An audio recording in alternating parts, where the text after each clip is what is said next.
presentación se realiza como cierre del módulo de Derecho Procesal Constitucional, cátedra impartida por el profesor Dr. Rubén Galeano en la Escuela Judicial del Paraguay, en el cual se desarrollará el análisis de un fallo dictaminado el 11 de junio del 2020 en Sala de Acuerdos por los señores ministros de la Excelentísima Corte Suprema de Justicia, donde se trae a acuerdo el expediente intitulado Acción de Inconstitucionalidad promovida por la Contraloría General de la República en los autos caratulados Amparo Constitucional promovida por un ciudadano contra la Contraloría General de la República, a fin de resolver la acción de inconstitucionalidad promovida por la Contraloría General de la República contra 4 fallos dictaminados en primera y segunda instancia, además de una acordada dictaminada por la Corte Suprema de Justicia. Previo estudio de los antecedentes del caso, la Excelentísima Corte Suprema de Justicia, en Sala Constitucional Ampliada, resolvió plantear la siguiente cuestión: ¿es procedente la acción de inconstitucionalidad planteada?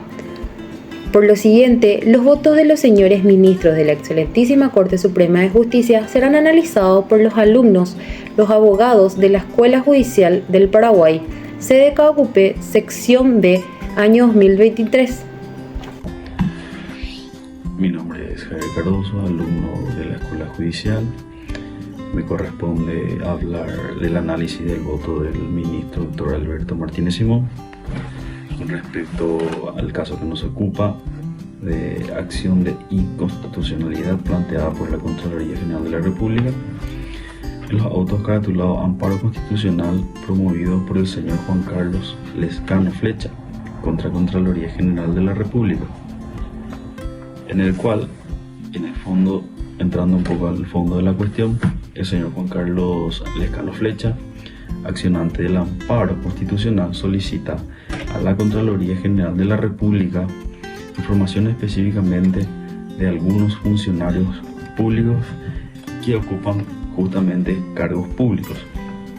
El pedido de este señor accionante fue rechazado por la Contraloría General de la República. Específicamente, la Contraloría funda su rechazo en el artículo 36 de la Constitución Nacional, que defiende el derecho a la inviolabilidad del patrimonio documental y la comunicación privada. Si bien, en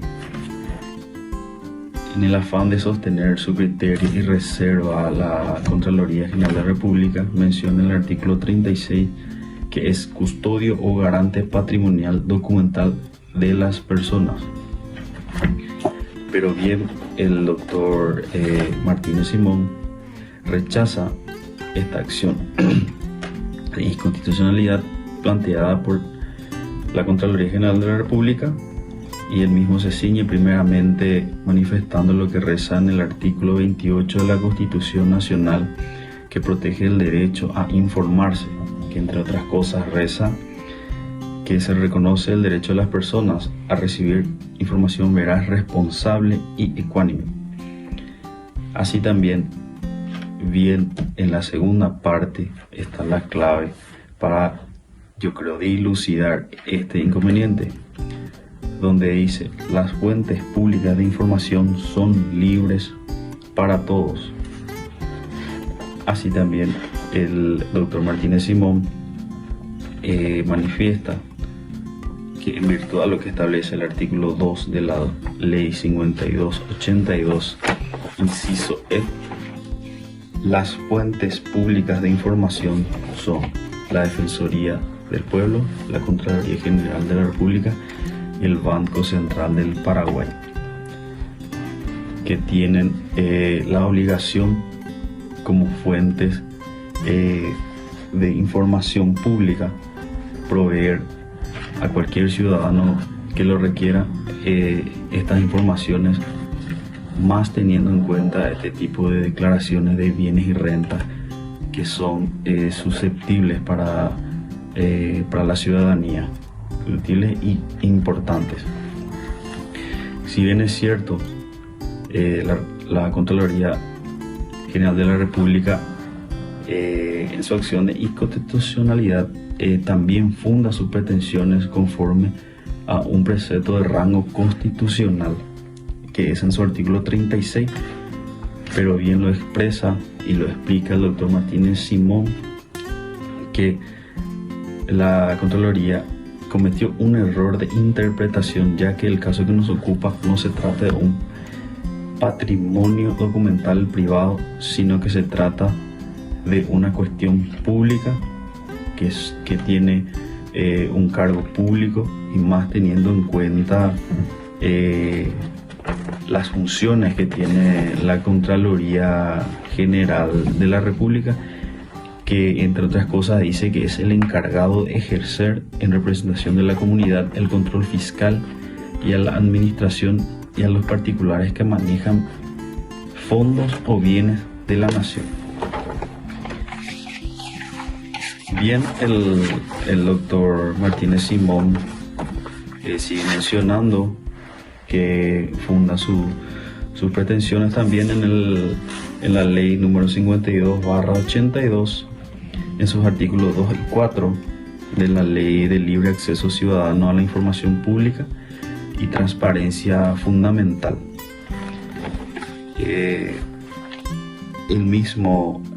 explica que considera insostenible la acción de inconstitucionalidad planteada por la Contraloría General de la República en contra de la acordada 1005 de fecha 21 de septiembre de 2015, por no observarse en ellas violaciones a derechos y principios de rango constitucional, por lo que concluye solicitando el rechazo in limine, in extenso, y la posterior desestimación y archivamiento de la mencionada acción de inconstitucionalidad. Soy Víctor Arnaldo Ferreira, alumno de la Escuela Judicial. Me corresponde analizar y emitir una opinión acerca del voto del doctor Ramírez Candia respecto al caso que nos ocupa, referente a la inconstitucionalidad planteada por la Contraloría General de la República en los autos caratulados Amparo Constitucional promovido por el señor Juan Carlos Lezcano Flecha contra Contraloría General de la República, en donde el citado ministro manifiesta que las sentencias recaídas en autos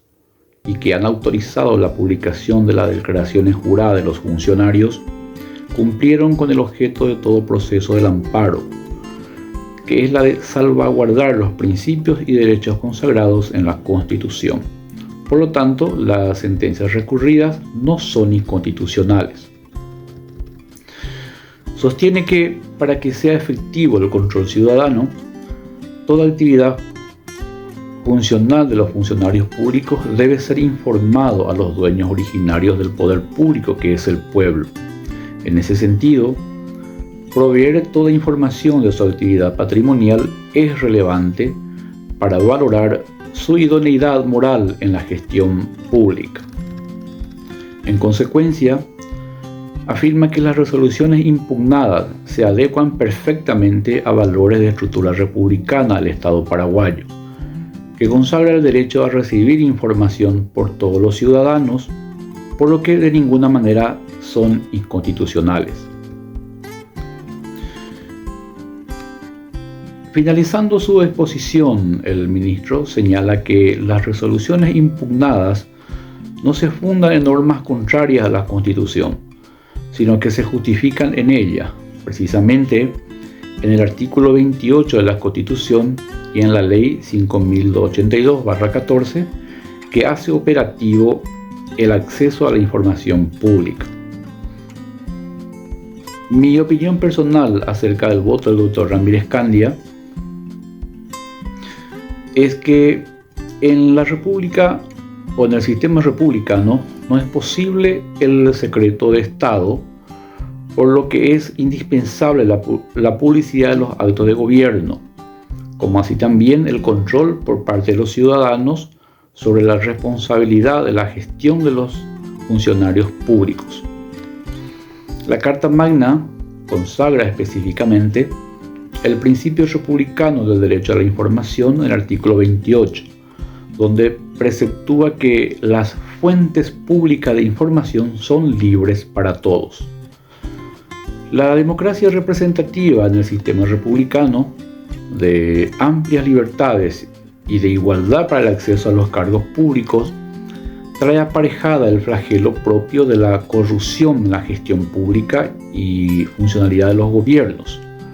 por lo que resulta imperativo el control de la sociedad sobre la conducta de los que tienen la obligación del manejo de la cosa pública.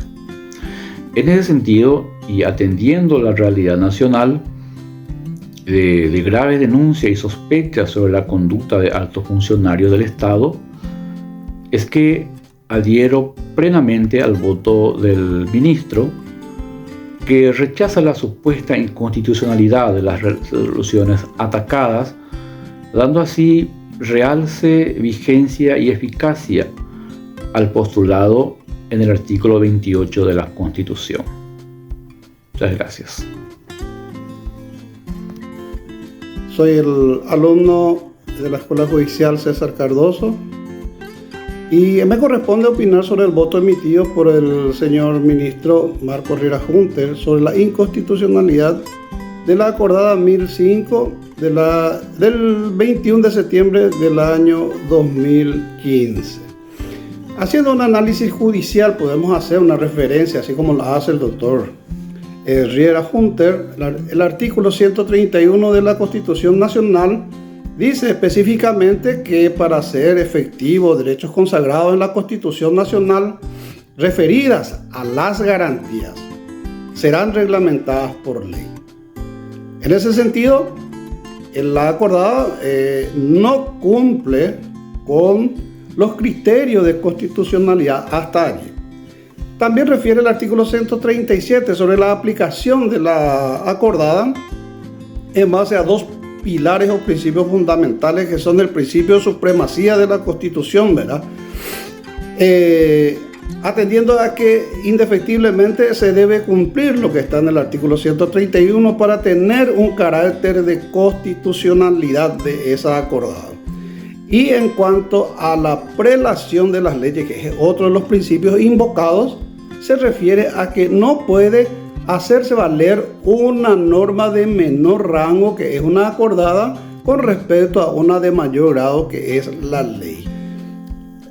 Siguiendo, podemos concluir que la citada acordada, que es lo más importante, no contiene reglas procesales que regulan el procedimiento a seguir para tramitar la acción judicial en caso de negativa de la autoridad. O sea que no regula el artículo, así como está referido al artículo 131 de la Constitución Nacional. La misma lo que regula es el artículo 23 de la Ley 5282 sobre información pública, al existir un vacío en cuanto a la vía a ser tenido en consideración para su tramitación. Entonces, concluimos que la acordada en sí, en base a que reglamenta el artículo 23 de la Ley 5282, no es inconstitucional. Por último, deviene interpretar sobre si hay que rechazar o no la acción de inconstitucionalidad planteada por la Contraloría General de la República, porque supuestamente se basó en esa acordada para rechazar o para tener una postura o una sentencia desfavorable. Pero debemos tener en cuenta, al no ser declarada inconstitucional, la misma no causa ningún tipo de efecto al accionante. No hay agravio, no hay lesión en absoluto por parte de esta acordada, ni directa ni indirecta. Y cuando nos encontramos ante la falta de una lesión concreta, sabemos que es un requisito primordial y fundamental de la acción de inconstitucionalidad, de que se tiene que determinar específicamente cuál es el agravio, cuál es la lesión, cuál es el daño que causó la norma impugnada. En este caso, no se menciona ni se puede definir cuál es la lesión o el agravio, como dije, que haya causado es la aplicación de esta ordenada, de esta acordada. Pero de todas maneras, al solo efecto de no ser declarada inconstitucional, automáticamente deviene de que no se puede dar curso a la acción de inconstitucionalidad y por la cual se rechaza conforme a las manifestaciones de hechos y derechos que menciona el ministro preopinante, a lo cual me adhiero en absoluto en todo su contenido, no encontrando ningún criterio de opinión en contrario. Muchas gracias. Soy la alumna Mónica Estigarribia y voy a dar mi opinión sobre el voto del excelentísimo ministro Eugenio Jiménez Ralón. Considerando las resoluciones impugnadas, él había mencionado en su fundamento, en su voto por el rechazo. Su postura se fundamentó buscando resolver las sentencias impugnadas y la acordada 1005/15, donde se basaron en una normativa inconstitucional y si eran arbitrarias, por lo que primeramente menciona todos los fundamentos interpuestos por las partes y hace referencia a que no está de acuerdo con la interpretación del Ministerio Público y de la amplia sala constitucional en cuanto al artículo 546 del Código Procesal Civil. Atendiendo a lo mencionado, de que la Contraloría ya no podía argumentar que la normativa en la que se funda la sentencia sea inconstitucional, se hace referencia a que en el artículo 562 del Código Procesal Civil establece la imposibilidad de interponer dicha acción, por lo que sanciona la acción del litigante con la pérdida de la oportunidad de promover la acción de inconstitucionalidad. Dicho de esa manera, concuerdo con el ministro,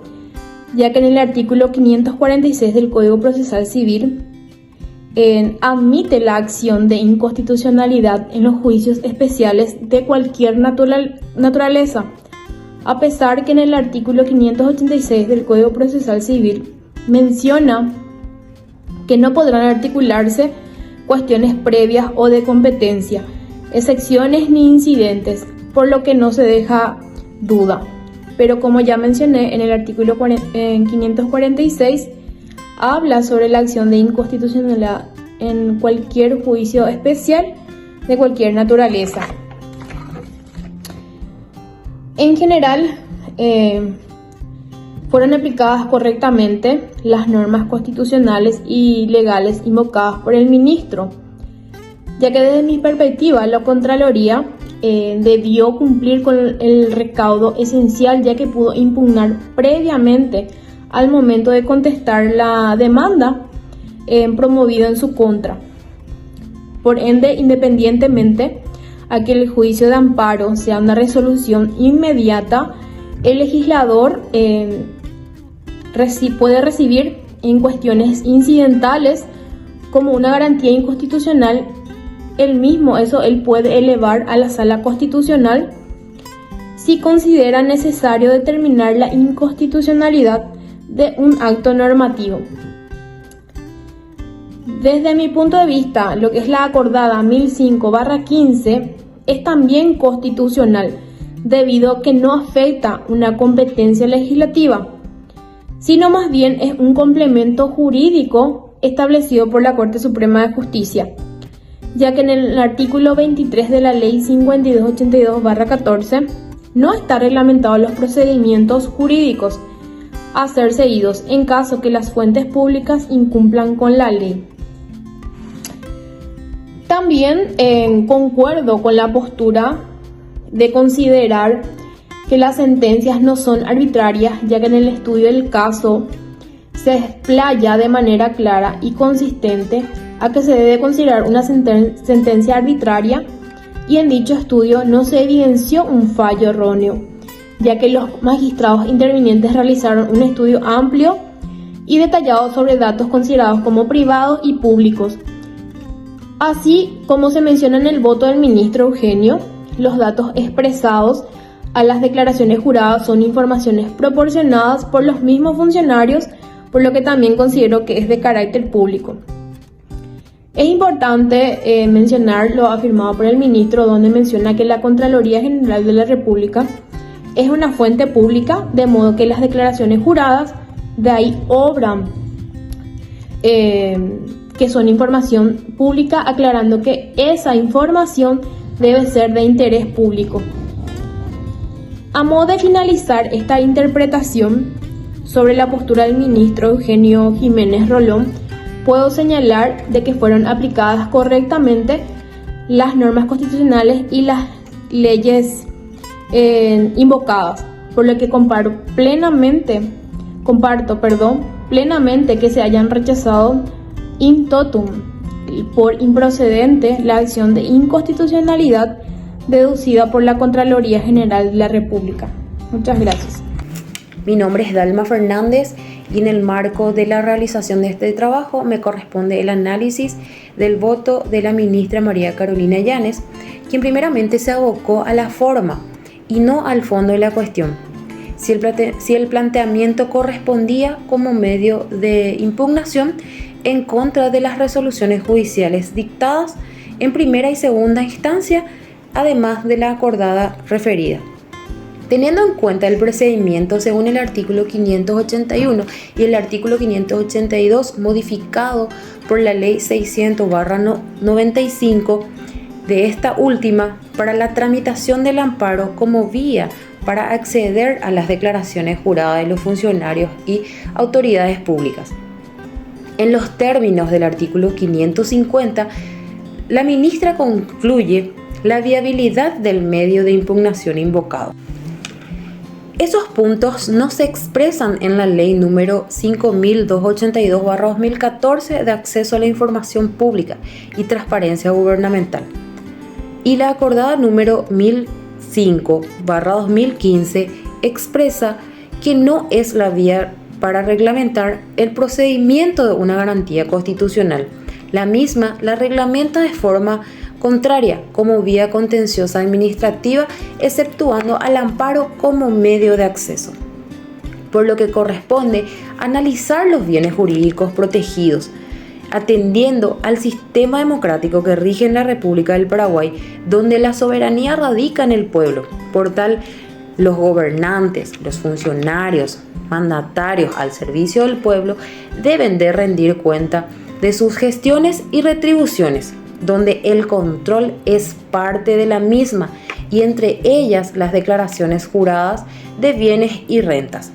La doctora María Carolina Yanes basa su voto en la ley número 5282/2014, información pública, refiriendo que las informaciones públicas son todas aquellas producidas, obtenidas bajo el control o el poder de las fuentes públicas, independientemente a su formato, fecha de creación, origen y clasificación, además de la ley número 5189/2014, que establece la obligatoriedad de la provisión de información en el uso de los recursos públicos. En cuanto a la acordada 1005/2015, la Corte Suprema de Justicia reglamenta la operatización del derecho al acceso a la información pública, siendo la acción de amparo una garantía consagrada constitucional y legalmente para reclamar las arbitrariedades en el acceso a los derechos, por lo que concluye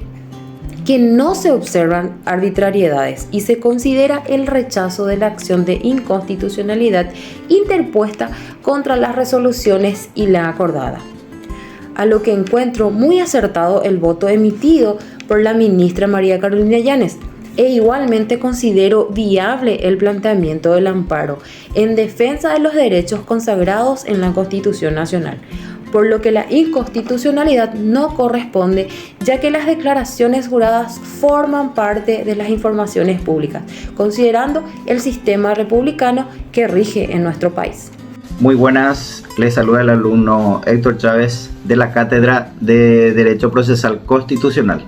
A mí me toca analizar el fallo realizado por la ministra María Mercedes Guglielmini, que por el reclamo que hizo justamente la Contraloría General de la República, tratando de declarar inconstitucional la acordada 1005/2015 por no creer procedente que el amparo sea una de las vías cuando se deniega información pública. Por ende, la ministra rechazó ese pedido por considerarlo improcedente, porque ella considera justamente que un derecho fundamental, que es el acceso a la información, y la vía correspondiente, de acuerdo a la acordada que prácticamente reglamenta el artículo 23 de la ley 5282, es la vía para reclamar justamente la denegación de acceso a la información pública. Con respecto a las resoluciones, ella declaró la inconstitucionalidad parcial por considerar que justamente por tener derecho a la intimidad y a la privacidad, el cónyuge y los parientes no pueden ser objeto de escrutinio público. Sin embargo, yo particularmente disiento de eso porque está estipulada en la ley 5033/2013, que es el que regula el artículo 104 de la Constitución Nacional, que habla de la declaración de bienes, activos pasivos, y ahí le incluye a la cónyuge cuando tienen comunidades gananciales y a los hijos menores. Particularmente creo, ¿verdad?, que eso se debería de ampliar. También se debería justamente incluir a los parientes y allegados cercanos, porque lo que se quiere combatir siempre es la corrupción, y lo importante es dar transparencia de los bienes que tienen los empleados públicos, porque son los que manejan la plata del pueblo. Y relacionado, por ejemplo, al tema de las costas, que en este caso la ministra impuso en el orden causado, considero, ya que se rechazó el amparo propuesto por la Contraloría, se debería poner como es en regla general a la parte perdidosa, porque todo el camino que ya pasó este señor reclamando el derecho para que se le pueda dar justamente acceso a esa información vital que muchos necesitamos para transparentar un poco lo que vendría a ser la función pública,